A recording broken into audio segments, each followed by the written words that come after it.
Perkenalkan, nama saya Chandra Bakara. Di sini saya akan menjelaskan tentang bagaimana caranya berdagang online.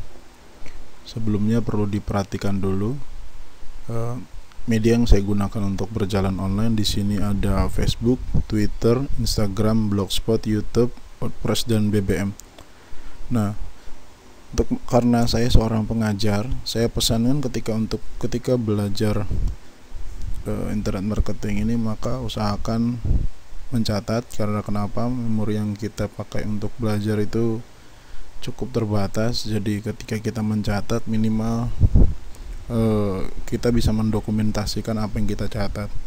Setelah dicatat, atau mungkin bisa pakai teknik ini, tonton dulu semua sampai selesai sambil mencatat. Setelah itu nanti tonton sekali lagi. Jujur saja, materi ini memang cukup gampang-gampang susah ya, tapi saya pikir harus ada yang memang harus banyak-banyak belajar.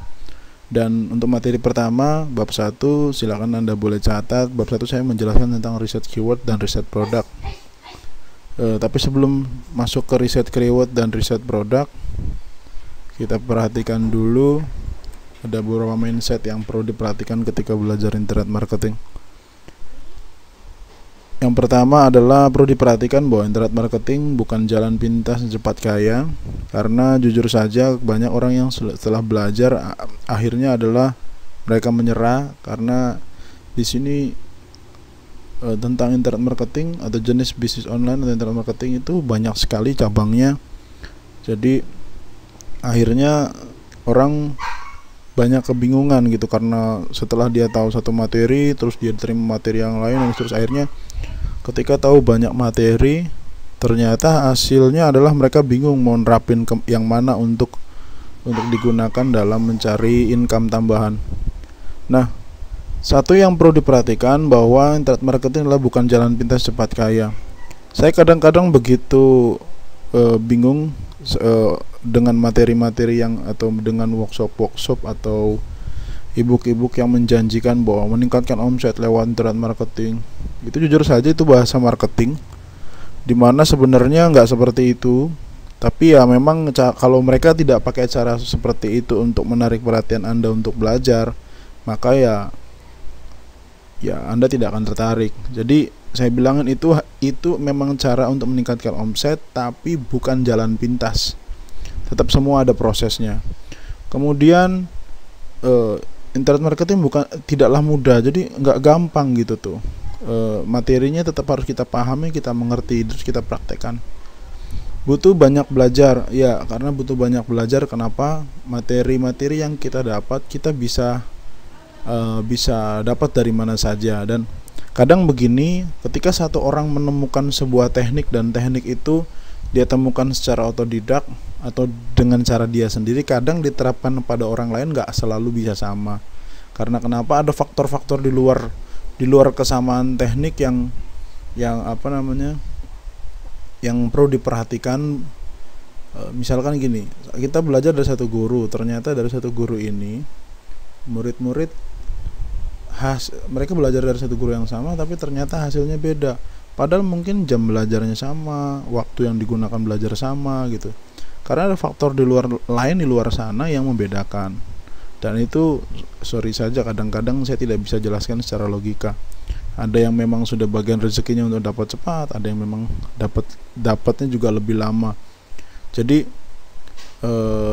nikmatin saja, enjoy mengerjakannya, enjoy belajarnya. Suatu ketika apa yang kita usahakan mesti ada hasilnya. Prinsipnya gini, kalau kita ngomong secara spiritualnya, masa sih kita udah berusaha secara konsisten, kita belajar bersyukur, tapi ternyata Tuhan tidak melihat apa yang kita sudah lakukan.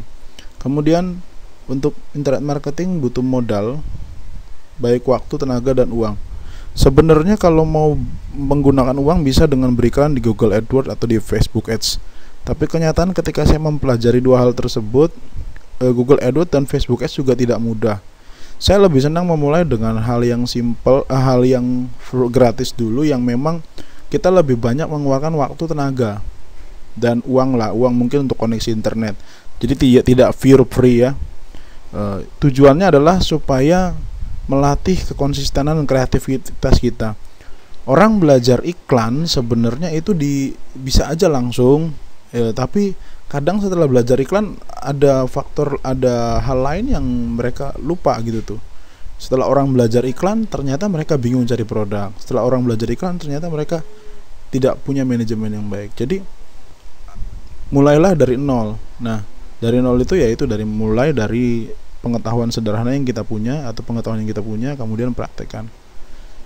Nah, yang kedua harus menemukan pola untuk didelegasikan. Jadi gini, ketika kita berjualan online, kemudian ternyata kita sudah punya kegiatan rutin yang dilakukan, maka kita harus buat polanya, yang nanti polanya itu kita bisa delegasikan kepada karyawan. Jadi ketika kita misalkan setelah berjualan online terus sudah menghasilkan omset yang cukup lumayan, kita buat polanya, kemudian nanti kita akan jika ada dana untuk menggaji orang, tugas yang selama ini kita kerjakan kita pindahkan, kita suruh ke orang yang sudah kita gaji. Kemudian diperhatikan lagi bahwa internet marketing adalah hanya alat bantu promosi. Jadi mindsetnya dirubah ketika belajar internet marketing kemudian berhasil menjual, maka yang perlu diperhatikan adalah penghasilan dan semua barang yang kita jual itu memang harus belajar kita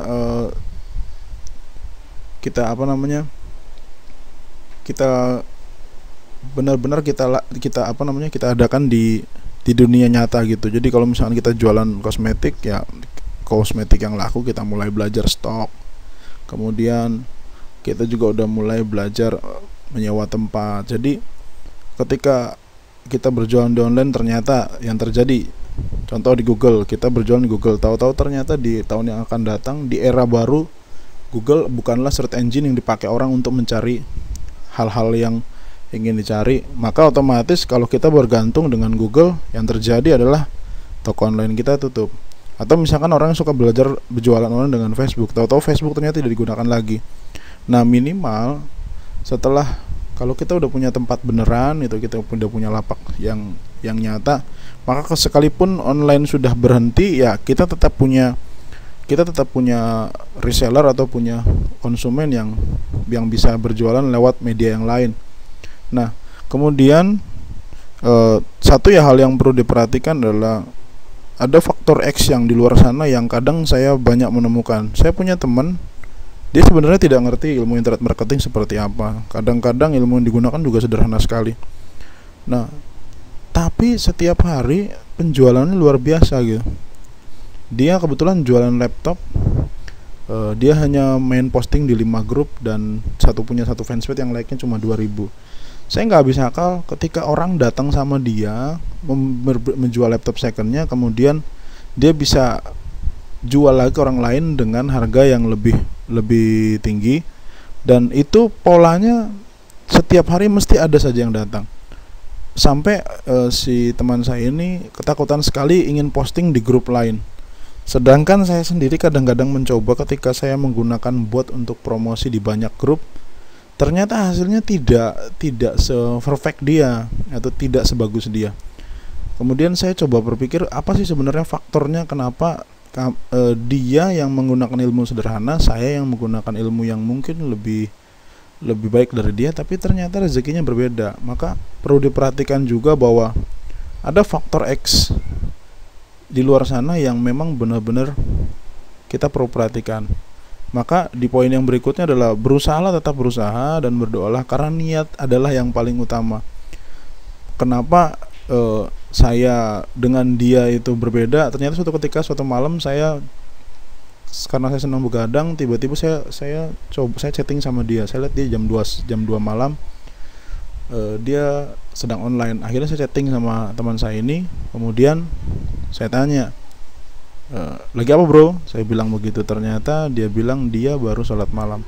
Nah, ketika itu tiba-tiba dalam pikiran saya bahwa faktor X-nya adalah anak ini orang yang taat beragama gitu tuh. Jadi rezeki yang didapat bukan dari dia belajar atau karena dia berusaha dan dia mau berdoa terus dan konsisten terus dengan apa yang dipekerjakan. Jadi itu kembali lagi ke basic. Saya percaya bahwa ketika kita mau berusaha, basicnya adalah semua kembali ke spiritual. Kemudian yang berikutnya adalah punya komunitas dan partner untuk bertukar pikiran. Saya rasa ketika kita belajar dan mulai mempraktikkan semua ilmu-ilmu internet marketing, mesti kita akan menemukan namanya titik putus asa atau titik mentok. Nah, makanya dari itu kita butuh komunitas yang memang sama-sama bisa sama-sama memang komunitas internet marketing, atau memang partner yang kita sering pergi bareng atau yang sering bersama, yang kita fungsinya jujur untuk bertukar pikiran. Karena yang kebanyakan orang tidak bisa berhasil di internet marketing adalah mereka mengandalkan pikirannya sendiri untuk belajar tentang ini, dan akhirnya yang terjadi adalah ya stres, kemudian menyerah dan tinggalkan gitu. Padahal sebenarnya kalau mau bertukar pikiran dengan orang, kadang-kadang kita tuh bisa nemuin ide nggak selalu dengan pikiran kita sendiri. Kemudian yang berikutnya adalah jujur, sabar, dan bekerja keras.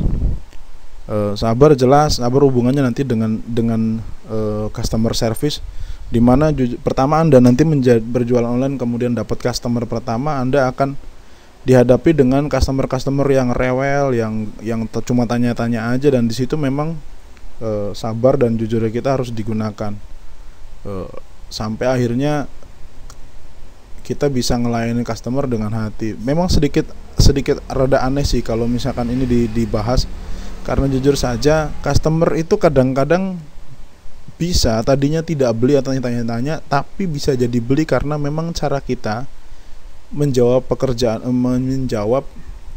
pertanyaan mereka itu cukup ramah. Contoh, saya pernah chatting dengan satu orang teman yang belajar sama saya. Dia tanya bagaimana sih kalau misalkan ada CS bertanya seperti ini. Kasusnya seperti ini.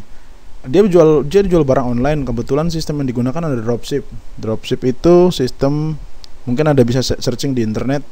Jadi ketika dia si pembeli mau membeli sama dia, teman saya ini, kemudian si pembeli bertanya seperti ini, "Mas, tokonya di mana?" Kemudian si CS menjawab, "Oh, kami hanya berjualan online." Nah, ada satu pertanyaan yang membuat dia bingung. Pertanyaannya begini, "Mas, saya tuh takut beli sama Mas karena kebetulan selama ini kalau jualan online itu banyak tipu-tipu." Nah, di situ dia agak kesulitan menjawabnya, dan akhirnya dia menjawab seperti ini, "Maaf Mas, kami hanya berjualan online saja. Kalau misalkan Mas dan kami hanya melayani orang yang percaya kepada kami." Nah, kalimat pertamanya bolehlah benar, tapi kalimat berikutnya itu cukup menyakitkan kalau memang tiba-tiba dapat customernya yang sensitif. Jadi saya punya jawaban yang lebih tepat mungkin ya. Saya jawab seperti ini, "Mas, maaf, kami hanya berjualan online saja. Barang akan kami kirim dari distributor kami dari luar kota. Kemudian jika Mas misalkan percaya, silakan boleh bertransaksi dengan kami. Terima kasih." Jadi ketika saya praktekkan itu dan ternyata hasilnya customer itu merasa aman, karena ketika dia mau tanya-tanya lagi ya dia udah tahu jawabannya dari kata-kata yang barusan saya buat. Kalau misalkan dia tanya tempat, ya saya udah bilang dari distributor saya di Jakarta. Kalau misalkan dia mau bilang saya mau tipu-tipu, ya saya sudah bilang sebelumnya bahwa kalau percaya silakan transaksi sama kami. Jadi itulah yang salah satu yang faktor-faktor yang di luar teknis-teknis yang nanti kita akan pelajari. Kemudian berikutnya positive thinking. Belajarlah ketika mengerjakan ini berpositive thinking. Saya kadang-kadang agak terganggu ketika ingin berjualan masih membaca Facebook orang, karena percayalah misalkan kita berjualan dengan teknik sederhana, kadang-kadang di dunia online sana banyak orang-orang yang sudah jago begitu menghina cara kita yang cukup sederhana. Contoh, ketika kita belajar gimana caranya beriklan di grup-grup, ternyata ada orang yang tidak suka dengan cara kita beriklan seperti itu. Nah, itu kadang bisa mengganggu kita, dan saya pikir cuekin saja, karena memang dalam berjualan online mesti ada negatif dan positifnya. Cuma dari sisi kita sendiri kita memang harus berpositive thinking. Kemudian yang berikutnya, ini yang paling inti, jangan terlalu melihat orang lain.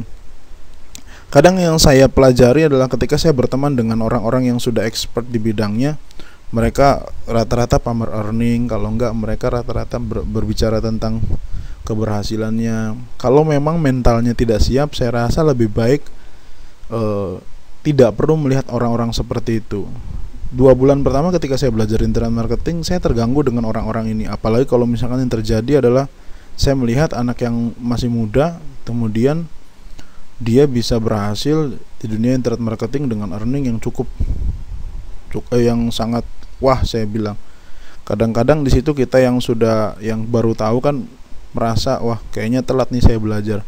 Saya pikir hal-hal seperti itu lebih baik di ini. Kalau memang mengganggu, ya saya pikir lebih baik kita tidak perlu meng-add orang-orang yang mengaku atau menganggap dirinya mastah atau orang yang pintar, terserah lah itu.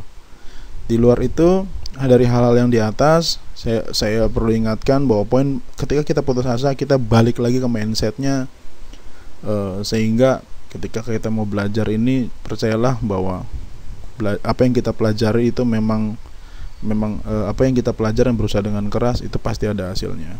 Terima kasih. Setelah ini kita akan masuk ke materi keyword riset dan riset produk.